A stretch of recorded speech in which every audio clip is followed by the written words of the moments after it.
Oi, gente, estamos agora no nosso segundo vídeo, talvez o primeiro, né, sobre esse grupo de estudos em DBT.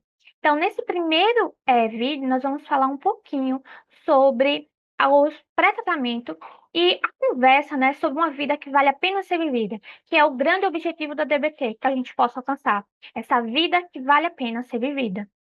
Então, vamos compartilhar aqui, né, a tela, para que a gente possa começar a falar sobre o pré-tratamento e o início de um espaço.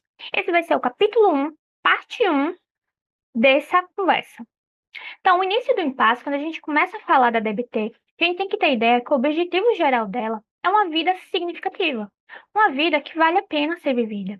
Mas quando o paciente chega na terapia, ele está em um impasse entre viver e morrer. Por um lado, ele quer viver, por outro, ele quer morrer. Por um lado, ele sente demais. O outro, ele tenta evitar sentir completamente.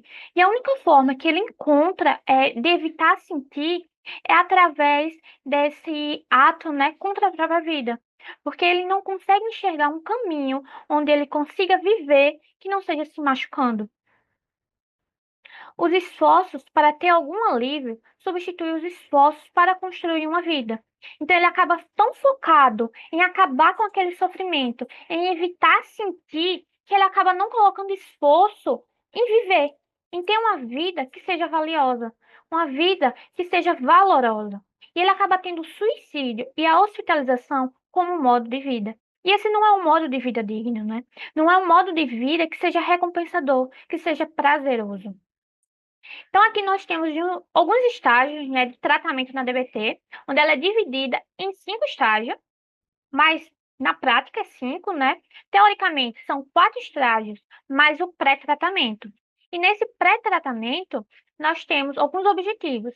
Primeiro é fortalecer a motivação do paciente para viver, para que ele consiga enxergar, vislumbrar, né, esse futuro que vale a pena fazer sentido para ele, e também obter a concordância dele para participar da terapia, seguindo um plano de tratamento, uns alvos comportamentais.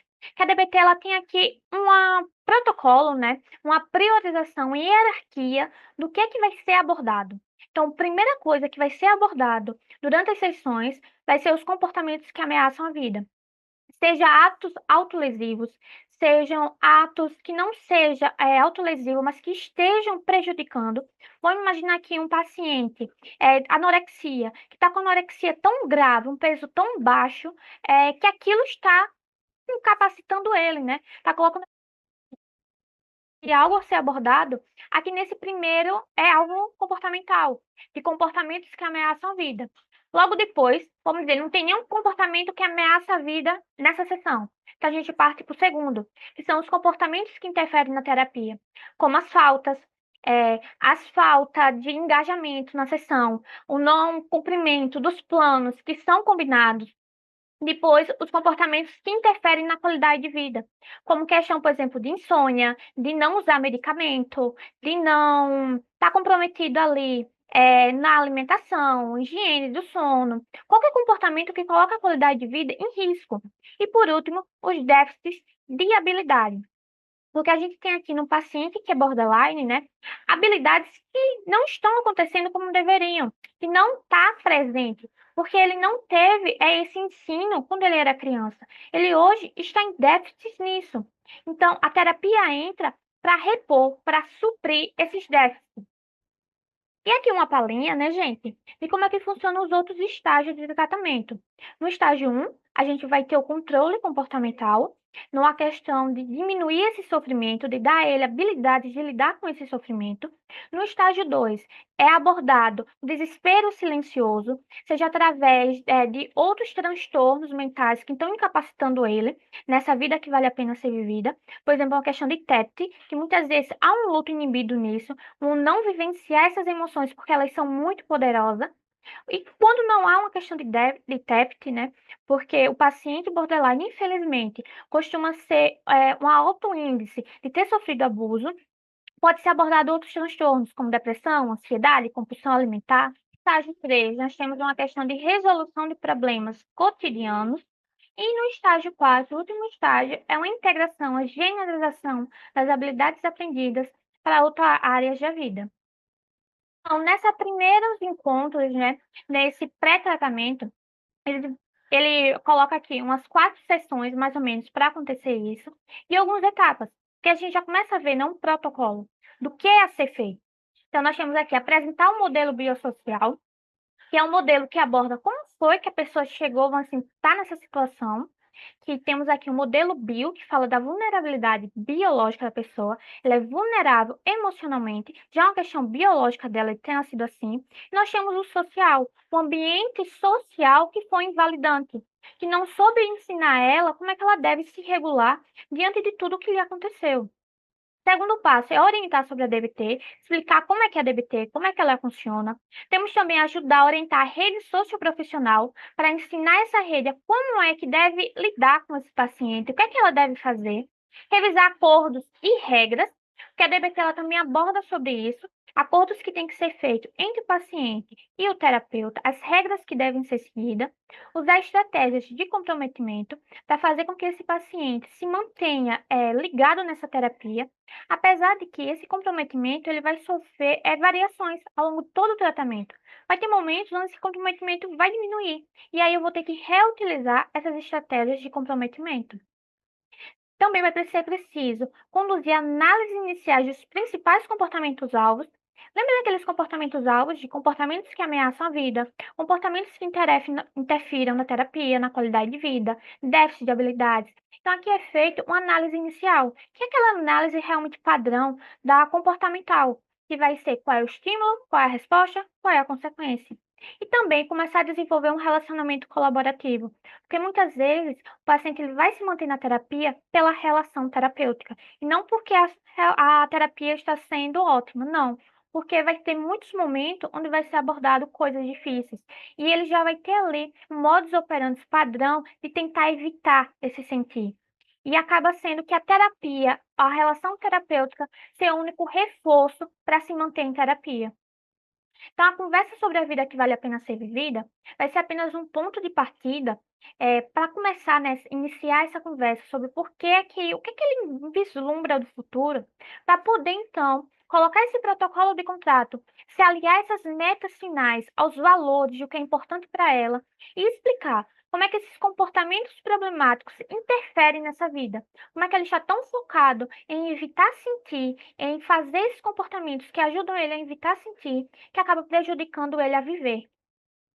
E se seguimos obedientemente as etapas do protocolo de pré-tratamento, às vezes ignoramos a oportunidade de envolver o paciente no quadro geral e nas forças motivadoras. Então, se a gente acabar focando tanto, né, nos problemas, acabamos esquecendo de focar também no que é de bom na vida, de acabar engajando ele em se comprometer em fazer parte da terapia. Muitos pacientes, eles não têm acesso a uma imagem de uma vida digna de ser vivida no início do tratamento. Então, acontece aqui que fica meio que uma divisão.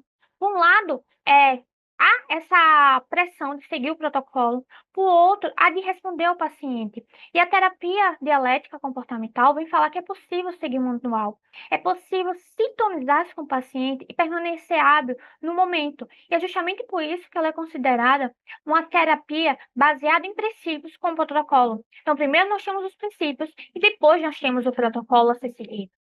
E a terapia ela acaba sendo uma dança entre a aceitação, a mudança e a dialética. Cada um deles representa uma direção básica. E se o terapeuta se mover em uma dessas direções, haverá princípios e estratégias. E aqui eu costumo imaginar que a terapia é uma dança, porque às vezes a gente precisa dar um passo para trás, deixar o paciente conduzir, para que a gente possa aceitar o que ele está fazendo. Então, numa mudança de ritmo, a gente tem que avançar para fazer com que o paciente mude. Se a gente ficar só na posição de aceitar, ele não vai mudar, ele não vai ver a importância de mudar. E haverá momentos onde vai acontecer um tropeço, um pisão no pé, e nem a aceitação, nem a mudança vai ser o ideal, e é preciso usar da dialética. A aceitação, ela envolve estar presente naquele momento, ouvindo, questionando, validando, elaborando, transmitindo objetividade, emanando compaixão e fornecendo clareza. E eu acho que o método melhor traz, né, traduz a aceitação, vai ser justamente a terapia centrada na pessoa de Carl Roger. O livro Tornar-se Pessoa é ótimo para poder entender um pouquinho sobre aceitação. Na mudança, nós temos definindo metas e comportamento-alvo, avaliando obstáculos, encontrando soluções, insistindo na ação e encorajando o paciente a fechar a lacuna entre os alvos designados e o funcionamento atual. E aqui, quem vai ser o grande aliado, né, o grande direcionador dessa mudança vai ser o comportamental, a terapia comportamental, a ciência comportamental. E por último, nós temos a dialética, que envolve a atenção no equilíbrio, na síntese e no movimento. O equilíbrio entre atenção, aceitação e intervenções de mudança. O equilíbrio entre posições opostas ao encontrar a sabedoria de cada lado.